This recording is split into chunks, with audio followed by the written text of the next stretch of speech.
నేను రేవంత్ రెడ్డిని అడుగుతా ఉన్నా, అయ్యా మరి కేసీఆర్ అప్పు చేస్తే ఇన్ని పనులు చేశాడు, ఇంకా చెప్పమంటే ఇంకో గంట చెప్తా. దయచేసి నువ్వేం చేసావో చెప్పు. 4 లక్షల కోట్లు అప్పు చేసి 2.5 ఏళ్లలో నువ్వు చేసిందేంది, సాధించిందేంది, తెలంగాణకి వండి వారించిందేంది చెప్పమని కోరుతా ఉన్నా. ఒక్క పని ఏదన్నా ఫలానా పని గొప్ప పని చేశాడు రేవంత్ రెడ్డి గారు అని చెప్పుకునే పరిస్థితి ఉందా? చేశాడు గొప్ప పని. ఖమ్మంలో ఏం చేశాడు? వెలుగుమట్లలో పేదవారి ఇండ్లన్నీ నేలమట్టం చేశాడు. 1000 ఇండ్లు. ఎందుకు? వాళ్ళ రియల్ ఎస్టేట్ వ్యాపారాలకు అడ్డం వస్తున్నారని.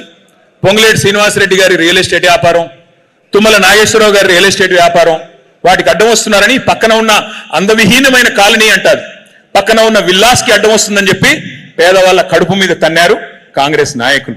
అవును, అభివృద్ధి జరుగుతూ ఉంది బ్రహ్మాండంగా. రెవెన్యూ, రాష్ట్ర రెవెన్యూ పడిపోతోంది. కానీ రెవెన్యూ మంత్రి గారి అక్రమ సంపాదన మాత్రం 100,000 కోట్లు పెరిగిపోతానే ఉన్నది. అవును, అభివృద్ధి జరుగుతోంది. మీ బుగ్గపాడులో ఫుడ్ పార్కులో ఏం జరుగుతా ఉంది? మట్టి ఎత్తుకొని పోతున్నారు. మట్టి మాత్రమే కాదు, ఇవాళ నేను అడుగుతా ఉన్నా, అక్కడ మార్కెట్ విలువ 60 లక్షలు ఉంటే ఎకరానికి 21 లక్షలకు ఎకరం రాసి ఇవ్వవలసిన అవసరం ఏమొచ్చింది? 70 ఎకరాలు ఎవరికి రాసిచ్చారు?